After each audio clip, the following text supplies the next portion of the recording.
The storm that battered the outskirts of Seattle that night was among the fiercest in years, lightning ripping across the sky, rain crashing against the pavement in torrents. Most people were asleep, safely tucked inside, but Ethan Blake, an emergency responder known for his unwavering dedication, was out in it.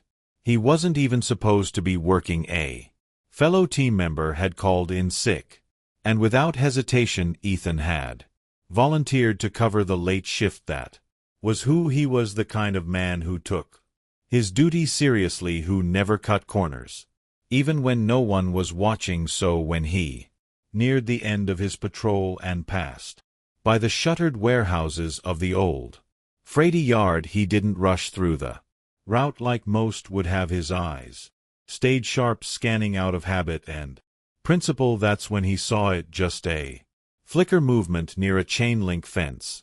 He slowed the vehicle, swung his flood light around, and there, barely visible through the pounding rain, was a German shepherd. The dog was soaked, covered in mud, and chained to a bent metal post. It didn't bark, it didn't growl, it just stood there, trembling, silent. Protocol told Ethan to call animal control and move on, but it was nearly 2 a.m. No one would come until morning, and something about the way that dog stood in the storm, resigned yet still watching, wouldn't let him drive away. He took a deep breath, reached for his coat, and stepped into the rain. The cold rain hit him like needles as Ethan approached the dog. The chain clinked faintly against the metal post, but the animal didn't flinch. He crouched slowly, keeping his movements calm. "Hey there, buddy," he said gently, voice barely above a whisper. "I'm not here to hurt you." The dog's eyes, glassy, frightened but focused, met his. Ethan had seen that look before, not in animals but in people, victims, survivors. The dog didn't back away as he inched closer. Instead, it watched him like it was weighing his intent. The chain had dug into the dog's neck, leaving the skin raw and inflamed. Ethan's gut tightened. Someone had left this animal here to suffer. No way was he leaving it behind. He returned to the truck and grabbed the bolt cutters from his emergency kit. With a firm snap, the chain fell away. "You're free now," he whispered without hesitation. The dog allowed Ethan to wrap his coat around its soaked body and lift it gently into the back of his truck. Most strays would have resisted, barked, or bit out of fear, but this one trusted him. As he drove through the rain-soaked streets toward home, Ethan glanced in the rearview mirror. The dog sat curled in the corner, shivering but calm. There was something different about this animal, an intelligence, a presence. He wasn't just a stray. When he pulled into the driveway, the porch light flicked on. Clara stood at the door in her robe, holding a mug of tea, concern on her face. Behind her, Lily peeked out, eyes widening when she saw the dog. "You brought him home?" Clara asked. "Wouldn't have made it through the night." Ethan replied, "I'll get the med kit." She said, "I'll grab a blanket," Lily added, and just like that the rescue had begun. Inside the house, Claire spread out towels on the kitchen floor while Ethan carefully laid the dog down. Lily stood nearby, clutching a fuzzy blanket and watching with wide, concerned eyes. Clara, despite the late hour, moved into work mode. Her years as a part-time veterinary technician kicked in. She examined the dog, gently checking for obvious injuries while Lily handed her supplies: gauze, antiseptic, water. "He's so skinny," Lily whispered, brushing a hand softly across the dog's damp back. Clara nodded, frowning. "He hasn't eaten properly in weeks, maybe months, and this wound, look at his neck. Someone chained him up like this on purpose." The dog didn't resist their touch. He stayed still, alert but calm, his dark eyes following their every move. There was pain in those eyes, yes, but also something deeper: recognition, trust. "Does he have a name?" Lily asked. Ethan shook his head. "Not that I know of." Lily thought for a moment, then smiled softly. "Can we call him Storm?" "That's when we found him." "Storm," Ethan repeated, Glancing at the dog, it seemed to fit. After treating the wounds and getting him dried off, they made a bed from old blankets in the living room. Storm settled in with surprising ease. Lily curled up beside him with a book, her small hand resting gently on his paw. "Don't worry," she whispered, eyes already drooping with sleep. "We'll take care of you." Ethan and Clara stood in the hallway watching the two. Clara leaned her head against Ethan's shoulder. "She's already attached," she said quietly. "So am I," Ethan replied. In the stillness of that stormy night, something had shifted. A broken dog had found safety, a broken family had found purpose, and neither knew just how far this connection would go. The next morning brought gray skies and steady drizzle, but inside the Blake home there was warmth, both from the heater and from something else less tangible. Clara finished feeding Storm a small portion of boiled chicken and rice, while Lily sat nearby reading aloud from a book about heroic animals. Storm surprisingly stayed calm through it all. No barking, no growling, just steady eyes that tracked every movement as Clara gently brushed out the matted fur around his neck. She froze. "Ethan," she called softly. He came over quickly. "What is it?"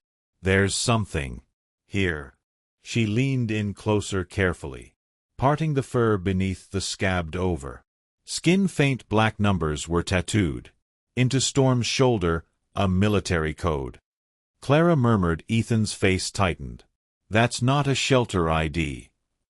He snapped a photo and immediately sent it to Naomi Reyes, his longtime friend and now a federal investigator specializing in military security breaches. Within 10 minutes his phone buzzed, confirmed the tattoo matches a stolen military working dog from Fort Sutherland. Disappeared during handler hospitalization in Afghanistan. That dog's name was Ghost. Ethan looked over at the animal lying on the floor, calmly licking Lily's hand. "This dog has seen more than we know," Clara whispered. "He didn't just survive something," Ethan replied. "He escaped it. And for the first time since bringing him home." Ethan realized Storm wasn't just part of a rescue story. He was the beginning of an investigation. By midday, Ethan's living room had transformed into a makeshift command center. Laptop open, old case files scattered across the dining table, maps pinned with colored TS. Clara stood at the kitchen island, her expression darkening as Ethan shared what Naomi had uncovered. Ghost. Now Storm was one of 12 military dogs stolen over the past 18 months, Ethan explained. Most vanished without a trace. 2 were found dead after illegal fighting events. Clara put down her tea. "You think Storm was part of that?" Ethan nodded grimly. "I think he escaped before it was his turn." Storm lay nearby, alert but calm, ears perking at every unfamiliar sound. His body was still healing, but his mind, his memory, was active. Ethan watched him carefully, noticing subtle changes in posture when certain sounds came from his laptop. Barking metal gates, distant sirens. "I think he knows," Ethan murmured. "He's seen something, maybe somewhere that evening." Naomi stopped by with a stack of classified photos and location logs. She laid them out on the floor in front of Storm. "Let's see if anything triggers a response," she said as the pages turned. Storm showed no interest until a photo of an abandoned processing plant appeared. His body stiffened, nose lowered. A low whine escaped his throat. "That place?" Ethan asked. Storm took a step forward and sat beside the image, tail rigid, gaze fixed. "He remembers," Naomi whispered, and just like that they had their first real lead. 2 days later the operation was underway, a joint task force had been assembled based on the lead. Storm provided the abandoned meat processing plant just outside of town. Had long been under suspicion but never had enough evidence for a warrant until Now Storm still recovering but increasingly alert rode in the back of Ethan's truck, ears perked and eyes scanning the surroundings with quiet intensity. He's not just here for show, Ethan told the lead officer. If something's wrong, he'll know. The team split into groups, each assigned to breach a different entrance. Ethan and Storm took the east side. The plan was to enter simultaneously, secure the area, and rescue any animals inside before evidence could be destroyed or suspects could flee. As they approached, Storm's demeanor shifted, his body tensed, nose twitching, steps slowing just feet from the entrance. He stopped cold and let out a low growl, his first sign of aggression since being rescued. Ethan froze. Hold position,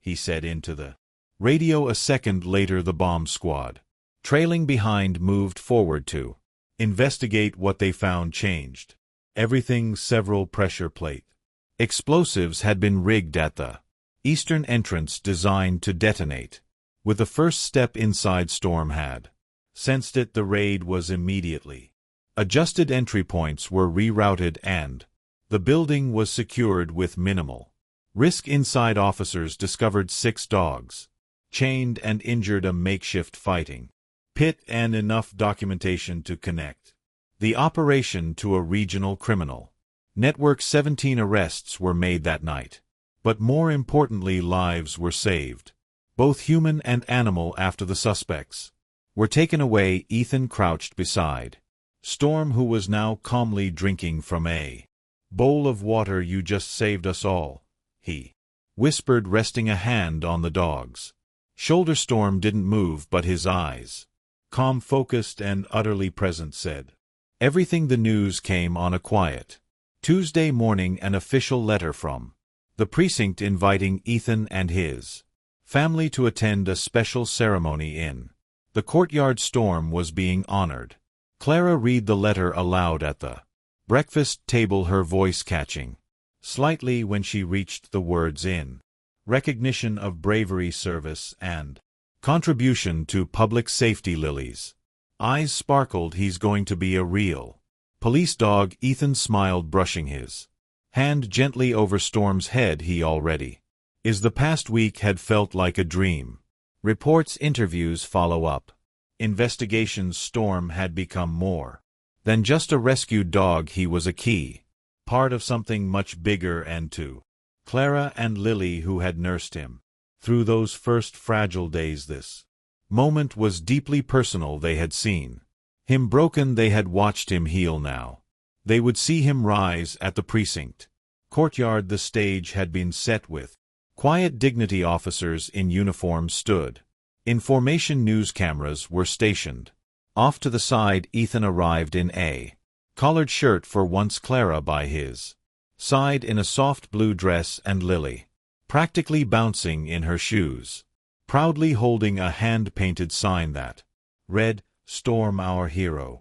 When Storm stepped forward wearing his newly fitted K-9 vest embroidered with animal crimes task unit, the applause came fast and full. The chief took the podium and spoke clearly. Storm's journey reminds us that resilience can be taught, but trust must be earned. He was rescued, yes, but more importantly, he chose to help. That makes him more than a survivor. That makes him one of us. Clara wiped a tear as she reached for Ethan's hand. Lily waved furiously at Storm, who seemed to spot her in the crowd, and gave a subtle tail wag after the combination. The family was invited to join the chief and task force members for photos. Storm sat proudly between Ethan and Lily, his posture upright, his gaze calm and knowing, and in that moment they weren't just celebrating a dog's transformation, they were honoring a new beginning for a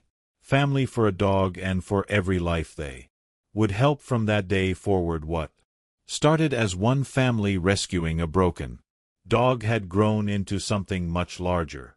In the months following Storm's official appointment, Clara and Ethan found themselves at the heart of a growing movement inspired by Storm's story and the horrors uncovered during the Investigation Clara proposed an idea that would soon ripple across the state. Many victims of domestic violence stayed in dangerous homes longer than they should, not because they weren't ready to leave but because they couldn't abandon their pet. Storm's journey had made one thing clear: where there's animal cruelty, there's often human suffering too. Clara brought the idea to Ethan, and together they approached the precinct with Naomi's backing. The Safe Paws initiative was born, a collaborative effort between the police, veterinary clinics, and local shelters. Its mission was simple: provide emergency housing and medical care for pets of abuse survivors, allowing families to escape without leaving anyone behind. Storm became the face of the program. He visited shelters with Lily, brought comfort to children who had witnessed trauma, and even helped reunite lost pets with their owners.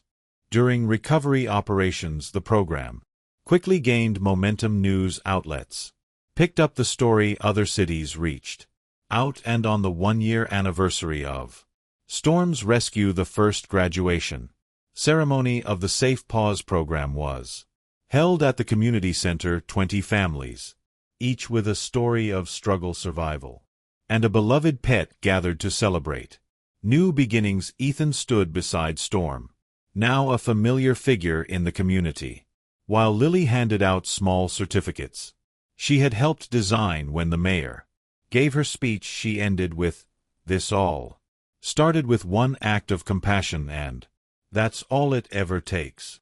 Clara, watching from the audience, smiled as Storm, once broken and afraid, stood tall among them all that night. As the sun dipped below the skyline and the town quieted into evening, Ethan sat on the porch steps of his home, a cup of coffee in hand. Storm lay beside him, his head resting on his paws, eyes gently watching the neighborhood as if still on duty, though he was now retired from military service and newly appointed to a different kind of mission. The discipline remained always alert, always present.